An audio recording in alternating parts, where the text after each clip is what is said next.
একদম ক্লাস আছি। তো আজকে আমাদের ঘরে হবে বিপদনাশিনী পূজা। তো বিপদনাশিনী পূজার জন্য সকালে উঠে সব রেডি করে নিলাম, চান টান করে মায়ের ওখানে গিয়ে সব রেডি করে নিলাম, মালা টালা বানিয়ে দিলাম, ফল টল সব রেডি করা হয়েছে, ফল কাটিয়ে সব এমনি রেডি করা হয়েছে।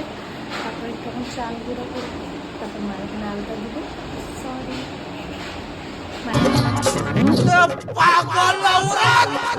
এখন আলপনা দিব, সেদিন চাল টাল গুঁড়া করে নিব।